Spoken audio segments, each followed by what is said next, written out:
যিখিনি আমাৰ কেণ্ডিডেট আৰফান আলীয়ে কৈছে সকলোখিনি কথা সত্য আৰু আমি তেখেতৰ লগতেই আছিলোঁ। গোটেইখিনি কথা আমি জানো। গতিকে আমাৰ উচিত তদন্ত লাগে, এইটো আমাৰ মানে অনুৰোধ। আৰু আমি সকলো ৰাইজ আৰফান আলীৰ লগত আছোঁ। এতিয়া ভোট কেন্দ্ৰত মই ভোট কেন্দ্ৰত পুলিং এজেণ্ট আছিলোঁ। ভোট কেন্দ্ৰত যিখিনি আপোনাৰ 896 ভোট পুল হৈছে এইটো সত্য, আৰু 5টা ভোট পোষ্টেল ভোট আছিল এইখিনিও সত্য। গতিকে টোটেল ভোট 901টা ভোট পুল হৈছে, এইখিনি আমাৰ অফিচাৰো জনাইছে আৰু মোৰ তাত ফটো আছে। তাত যিখিনি আমাৰ পুলিং ভোট অফিচাৰসকলে যে ভোট লৈছে এইখিনি আমি ফটো মাৰিও ৰাখিছোঁ। গতিকে এতিয়া আমি শেষত ৰিজাল্টত যাই পালোঁ 902টা। গতিকে এটা ভোট ক'ৰ পৰা আহিল এইটো আমাৰ তদন্ত লাগে। আৰু যিখিনি কথা ক'লে সেইখিনি আপোনালোকে গমেই পাইছে। গতিকে সকলোখিনি কথা সত্য। প্ৰেছাৰাইজ মানে এতিয়া আমি যিখিনি গম পাইছোঁ ভোট গণনাৰ ক্ষেত্ৰত যিখিনি ক'লে আইজুল ইছলাম নামৰ যিজন ব্যক্তিয়ে প্ৰেছাৰ দিছে এইখিনি আমাক জনাইছে। আমিতো ভিতৰত যোৱা নাই। গতিকে আমাৰ ৱাৰ্ড মেম্বাৰ আৰফান আলীয়ে যিখিনি কথা কৈছে সেইখিনি সত্য, কাৰণ আমিতো ভিতৰত যোৱা নাই। অকল ৱাৰ্ড মেম্বাৰেই গৈছে আৰু তাৰ লগত আৰু নাই। আমি উচিত তদন্ত বিচাৰিছোঁ আৰু আইনৰ কাষ চাপিম, আইনে যাতে আমাক সহায় কৰে। গতিকে আমাৰ উচিত তদন্ত লাগে আৰু ৰিকাউণ্টিংটো লাগে। আৰু পোষ্টেল ভোট যিখিনি দেখুওৱা নাই, আমাৰ ৱাৰ্ড মেম্বাৰ আৰফান আলী যিখিনি কথা কৈছে যে আমাৰ পোষ্টেল ভোটটো যে দেখুওৱা নাই সেইখিনি আমাৰ দেখাব লাগে, কাৰণ আমাৰ 5টা পোষ্টেল ভোট পুল হৈছে। গতিকে এইখিনি আমাৰ দেখাব লাগে। 18 নং ভৈৰাগুৰি পাম কাহিকুচি গাঁও পঞ্চায়তৰ অন্তৰ্গত 3 নং ৱাৰ্ডত যিটো ভোট হৈ গৈছে, ইতিমধ্যে মই আছিলোঁ নিৰ্দলীয় কেণ্ডিডেট। মোৰ প্ৰতীক চিহ্ন আছিল কাপ প্লেট। গতিকে ইলেকশ্যনটো ভালে গৈছে। যেতিয়া কাউণ্টিং হ'ল, ভোট কাউণ্টিং হ'ল, তেতিয়া মানে মই তাতে যাইকিনে ফাৰ্ষ্টত ৰিজাল্ট চাইছোঁ। মই তাতে আছিলোঁ, ভালদৰে চলিছে।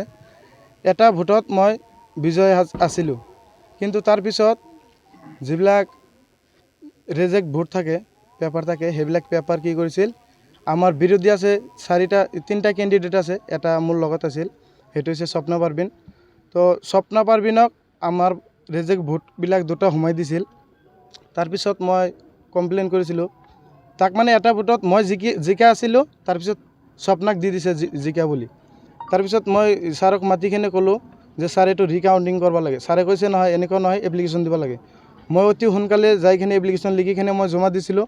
আৰু জমা দিয়াৰ পাছত অফিচাৰে আহি কাউণ্টিং কৰিব দিছে, দৰখাস্তখন দিছে টেবুলত, কিন্তু কাউণ্টিং কৰা নাই। তাৰপিছত মই ছাৰক অনুৰোধ কৰিছোঁ যে ছাৰ আমাৰ এইটো কাউণ্টিং কৰিবই লাগিব। তো ছাৰে আহি কিনে অলপ হাল্লা চাইকিনে ছাৰে নিজে ভোট পেপাৰখন চাইছে। চাৱাৰ পিছত মই কৈছোঁ ছাৰ আপুনি চাইছে, গতিকে মোৰ কাউণ্টিংখন লাগিব, কাউণ্টিং কৰি দিব লাগে। তো কাউণ্টিং কৰি দিয়া নাই। আৰু তাৰপিছতে কি কৰিছে, মই এপ্লিকেশ্যনখন দিয়াৰ পিছত আমাৰ ইয়াৰে গাঁৱৰ মানুহ আইজুল হক, তেওঁ মানে কৈছে যে ৰিকাউণ্টিঙৰ আগত চহী কৰিব লাগে, চহী নকৰিলে ৰিকাউণ্টিং নহ'ব, পোষ্টিং ভোটবিলাক দেখুওৱা নহ'ব। মোক পোষ্টিং ভোটবিলাক দেখুওৱা নাছিল।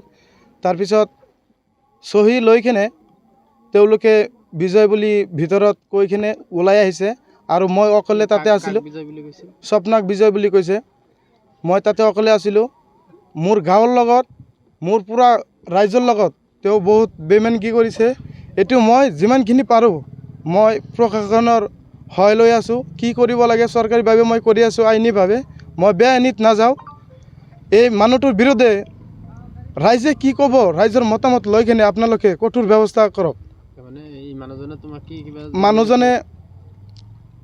মানুহজনে মোৰ চহীখন লৈ কিনে তাৰ পৰা গুচি আহিছে।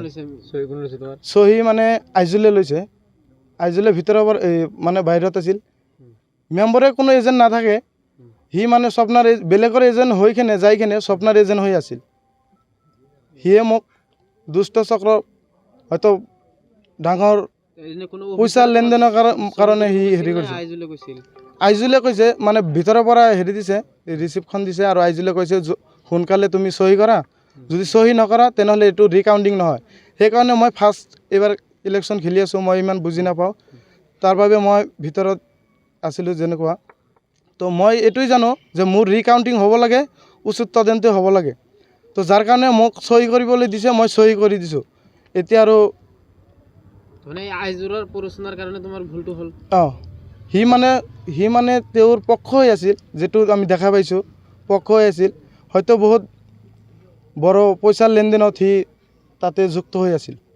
তুমি আইনৰ কাষ চাপিছা নেকি? হয়, ইতিমধ্যে আমি আইনৰ কাষ চাপিছোঁ। যিমানখিনি কৰিব লাগে মই আইনৰ সহায় লৈছোঁ।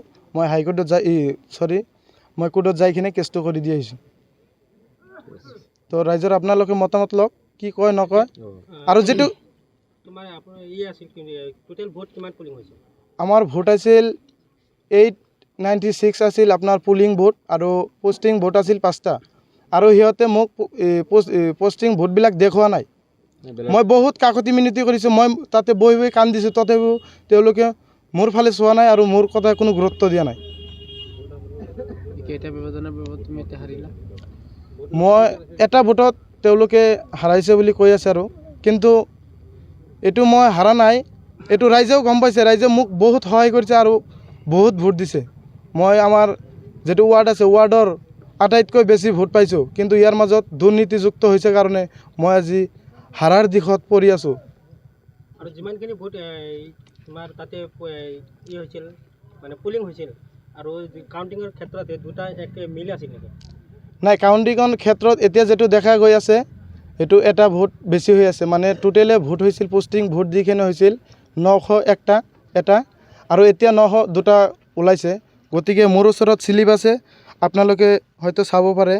আলতাফ হোসেন খান আছিল 122টা ভোট, হাফিজুৰ আছিল 181টা ভোট, আৰু মই নিজে কেণ্ডিডেট আৰফান আলী, মোৰ আছিল 266, আৰু স্বপ্না পাৰভিন যিটো তেওঁলোকে দেখুওৱা মতে 267 পাইছে, কিন্তু ৰেজেক্ট ভোট আছে 61। যদি 267 স্বপ্না পাৰভিনে ভোট পায়, তেনেহ'লে 902টা হয় টোটেলত যাই কিনে। তো আপোনালোকে এটা বেছি হৈছে আৰু।